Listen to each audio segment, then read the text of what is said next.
कोरोनापासून बचाव होण्यासाठी जगभरात लाखो करोडो नागरिकांनी कोविशिल्ड वॅक्सिनचा डोस घेतला। भारतात सुद्धा हीच वॅक्सिन घेतली। मात्र या डोसमुळे हृदयविकाराचे झटके येणार असा खुलासा कंपनीने केल्याने जगभरात एकच खळबळ उडाली। नेमकी ही माहिती सत्य आहे का? वॅक्सिनमुळे खरंच हृदयविकाराचा झटका येणार का? वॅक्सिन आरोग्याला कितपत घातक आहे याची सत्यता जाणण्यासाठी आमच्या सिटी न्यूज प्रतिनिधीने अमरावती शहरातील नामवंत किडनी तज्ञ डॉक्टर अविनाश चौधरी यांची प्रतिक्रिया जाणून घेतली। जाणून घेऊया या डॉक्टर अविनाश चौधरी काय म्हणतात। नमस्कार, मी doctor Avinash Chaudhari, kidney specialist म्हणून खापर्डे बगीचा येथे प्रॅक्टिस करतोय। अचानक सिटी न्यूज चॅनलचे संपादक चंदुभाऊ सोस्ते यांचा मला फोन आला की डॉक्टर साहेब, हार्टच्या अटॅकचं प्रमाण किंवा पॅरालिसिसचं प्रमाण अचानक का वाढतं आहे आणि टाइम्स ऑफ इंडिया आणि इतर वृत्तपत्रांनी आणि इलेक्ट्रॉनिक्स माध्यमातून हा विषय फार चर्चेला झालेला आहे। आता कोविडला जवळजवळ 5 वर्ष झालेत आणि आपण जगामध्ये हा विक्रम प्रस्थापित केला की सगळ्या जगाला आणि भारतातल्या सगळ्या लोकांना आपण कोविडचे वॅक्सिन दिलेत। माननीय मोदी साहेबांनी त्यासाठी वाटेल ते सगळे प्रयत्न केलेत आणि भारतीयांनाच नसून भारताबाहेर सगळ्या नागरिकांना, जितक्या लोकांना जवळजवळ देतील 220 कोटी लोकांना सुद्धा आपण वॅक्सिन एक्सपोर्ट केलं आहे आणि अनेक प्रकारचे अनेक कंपन्यांनी वॅक्सिन्स निर्माण केले। वॅक्सिन जेव्हा निर्माण करताना त्याच्यावर अनेक लोकांनी आक्षेप घेतलात की हे वॅक्सिनचे काही साईड इफेक्ट्स आहेत, त्याच्यापासून अनेक दुष्परिणाम होत आहेत आणि ते इफेक्टिव्ह आहे किंवा नाही इफेक्टिव्ह आहेत आणि अशा प्रकारची अकॅडमिक चर्चा ही प्रत्येक वॅक्सिनच्या वेळेस सगळ्याच जेव्हा आपल्याला पॅन्डेमिक येतं किंवा एंडेमिक येतं किंवा एपिडेमिक येतं तेव्हा अशा प्रकारची चर्चा होतच राहतं। पण त्यापासून होणारे फायदे हे त्यापेक्षा जास्त असल्या कारणामुळे वॅक्सिनचं प्रोडक्शन हे छोट्या ट्रायल घेतल्यानंतर फेज 1 फेज 2 ट्रायल झाल्यानंतर लगेच त्याला परमिशन दिली, इमर्जन्सी परमिशन देण्यात आली आणि वॅक्सिनचा वापर करण्यात आला। भारताची लोकसंख्या जवळजवळ 140-145 कोटी असल्या कारणामुळे एका व्यक्तीला 2 वॅक्सिन आणि बूस्टर डोस म्हणजे जवळजवळ आपल्याला 300 कोटी वॅक्सिनची आवश्यकता होती आणि ही 220 कोटी वॅक्सिन्स आपण इंडिजिनस वॅक्सिन जवळजवळ भारतामध्ये निर्माण करून भारताच्या प्रत्येक नागरिकाला मोफत देण्याचा कार्यक्रम केला। आता प्रश्न असा राहिला की अशा प्रकारचे कॉम्प्लिकेशन्स यायला लागलेत, हे नवीन आहेत का की पहिल्यांदाच झालेत का किंवा यापुढे सुद्धा होत होते? तर या विषयामध्ये थोडंसं जर चर्चा केली असता, वॅक्सिन्स कसे निर्माण त्याच्यावर 1 मिनिट मी टिप्पणी करतो। बेसिकली हे ॲडेनो व्हायरसचं नॉन रिप्लिकेटिंग ॲडेनोव्हायरसेस वॅक्सिनेशनसाठी वापरले जातात। नॉन रिप्लिकेटिंग म्हणजे ते व्हायरस शरीरामध्ये टोचल्यानंतर जिवंत नसतात, मल्टिप्लाय होत नाहीत, पण त्यांचं जे प्रोटीन्स आहेत ते प्रोटीन्स हे त्या व्हायरसचं मिरर इमेजेस किंवा सिम्युलेट करतं, त्याच प्रकारचं काम करतं। त्यामुळे प्रत्येक मानवी शरीर किंवा एखाद्या प्राण्याचं शरीर त्या प्रकारच्या प्रोटीन्सला अँटीबॉडी निर्माण करतं आणि अशा प्रकारे प्रतिकारशक्ती निर्माण केली जातं। हे कॉमन छोटंसं सिम्प्लिफाईड प्रिन्सिपल्स आहेत। मग वॅक्सिन्स कसे कोणत्या आजारांसाठी दिले जातात आणि त्यांच्यापासून अशा प्रकारचे कॉम्प्लिकेशन झाले का, हा सुद्धा एक चर्चेचा विषय आहे। तर तुम्ही वेगवेगळ्या 50-60 वर्षापासूनचा जर ट्रॅक रेकॉर्ड काढला आणि बघितलं की टायफॉईडचं vaccine, influenza vaccine, pneumococcal vaccine, rabies vaccines असे वेगळे वॅक्सिन्स जेव्हा निर्माण झालेत आणि ते वॅक्सिन समाजामध्ये वापरले गेलेत, काही कालावधीनंतर 4 आठवडे, 8 आठवडे, 2 महिने, 6 महिने याच्यानंतर आपल्याला ऑब्झर्व आलं की त्यांचे काही कॉम्प्लिकेशन्स निदर्शनात येतात। पॅरालिसिससारखे इव्हेंट्स होतात, रक्तांच्या गुठळ्या तयार व्हायला लागतात, एखाद्या विशिष्ट ऑर्गनमध्ये त्या रक्ताच्या गुठळ्या साठल्यानंतर तो ऑर्गन म्हणजे तो अवयव निष्क्रिय व्हायला लागतो। अशा प्रकारचे वॅक्सिनेशन्स किंवा पॅरालिसिससारखे स्ट्रोक येतात। रेबीज वॅक्सिनमध्ये तर मोठ्या प्रमाणात किंवा इन्फ्लुएन्झा वॅक्सिनमध्ये तर मोठ्या प्रमाणात असे कॉम्प्लिकेशन झाले होते। तशाच प्रकारचे कॉम्प्लिकेशन्स नावाचा एक भाग म्हणून TTC किंवा TTP थ्रोम्बोटिक थ्रोम्बोसायटोपेनिक परप्युरिया म्हणजे हा विषय आता फार चर्चेला आहे। प्लेटलेट नावाच्या ज्या पेशी शरीरामध्ये असतात, आपण त्यांना पांढऱ्या पेशी म्हणून फार प्रचलित आहेत, त्या पेशींची संख्या अचानक कमी होणे आणि शरीरामध्ये अनेक अवयवांमध्ये रक्ताच्या गुठळ्या तयार होणे म्हणजे काय की जे छोट्या सूक्ष्म रक्तवाहिन्या असतात त्या गोठल्या जाणे।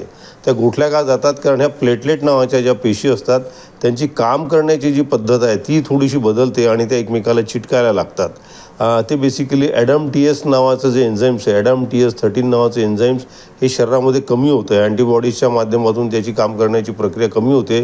त्यामुळे प्लेटलेटचं जे रेग्युलेशन असतं, ज्या प्रकारे ते प्लेटलेट्स काम करायला पाहिजे त्या प्रकारे करत नाहीत आणि ते एकमेकाला चिटकायला लागतात. जेव्हा ते एकमेकाला चिटकतात ते कोणत्या तरी रक्तवाहिनीच्या आत जाऊन त्या रक्तवाहिन्या ब्लॉक करतात आणि त्या विशिष्ट अवयवामध्ये रक्तपुरवठा खंडित होतो आणि त्यामुळे ते अवयव निष्क्रिय व्हायला लागतात.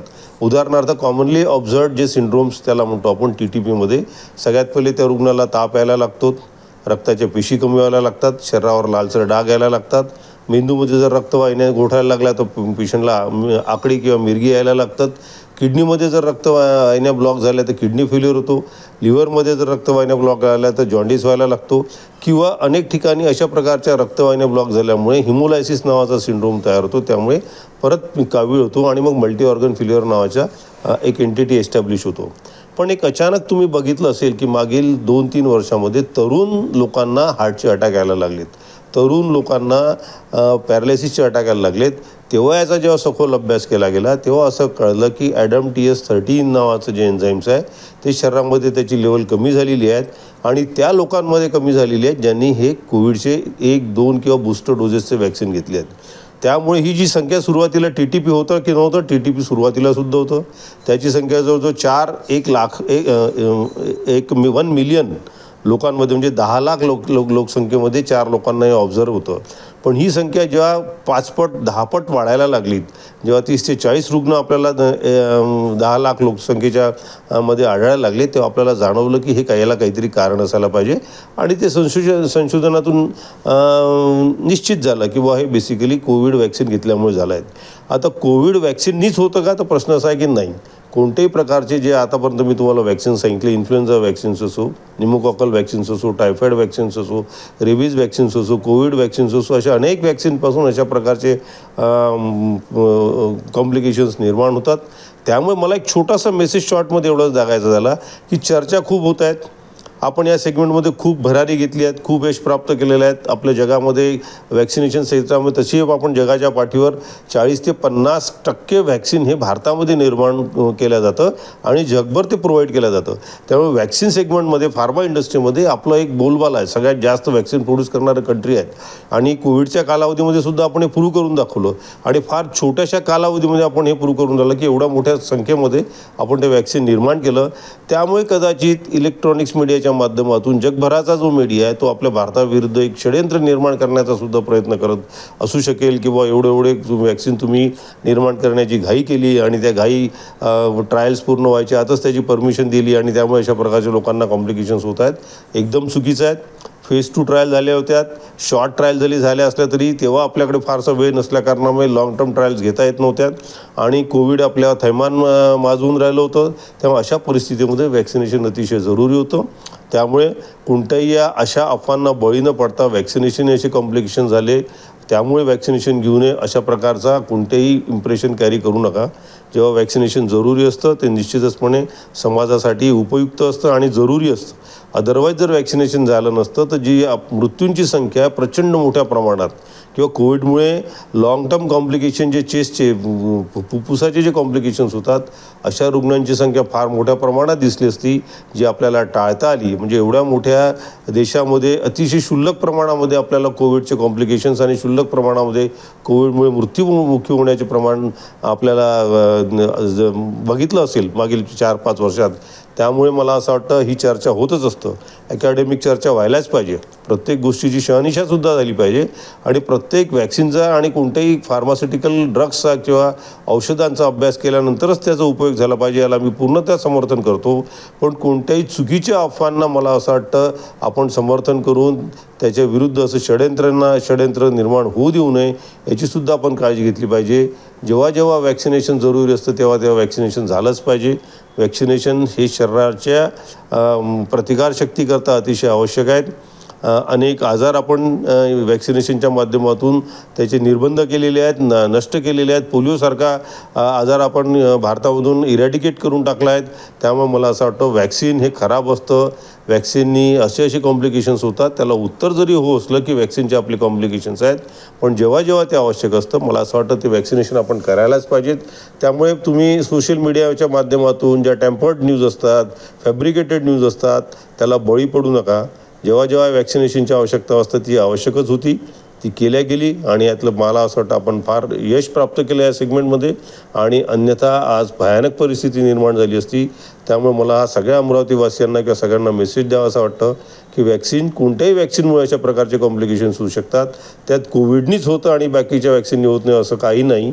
कोणतेही वॅक्सिन असो, ॲडेनो व्हायरस किंवा ज्यामध्ये अशा प्रकारचे नॉन रिप्लिकेटिंग व्हायरसेसचं प्रोटीन्स वापरलं जातं, ते प्रोटीन्सच्या माध्यमातून अँटीबॉडीज अशा प्रकारच्या निर्माण होतात. त्या अँटीबॉडीज ऑटोइम्युनिटी नावाचा एक प्रकार, स्वतःलाच खाण्याची, स्वतःच्या शरीराच्या विरुद्ध प्रतिकारशक्ती निर्माण करण्याची जेव्हा क्रिया कार्यान्वित होते तेव्हा अशा प्रकारचे कॉम्प्लिकेशन्स आपल्याला आढळतात. आणि हे फार काही कॉमन आहेत. फार त्यात काही फारसं मला असं वाटतं की रॉकेट सायन्स नाही आहेत. याच्यावर फार मोठा अभ्यास करण्यात आलेला आहे आणि त्यामुळे मला असं वाटतं याच्यावर आपण आता पांघरून घालायला पाहिजे. सोशल मीडियाच्या माध्यमातून याचं आपण खंडन करायला पाहिजे आणि चुकीचा मेसेज हा समाजापर्यंत जाऊ नये ही माझी जबाबदारी असल्या कारणामुळे मी चंदूभाऊंचे आभार व्यक्त करतो की त्यांनी मला तात्काळ एक छोट्याशा शॉर्ट नोटीसवर प्रतिक्रिया व्यक्त करण्यास संधी दिली. निश्चित सिटी चॅनलचे आभार, तुम्हा सगळ्या लोकांचे आभार. शब्दांना विराम देतो. धन्यवाद.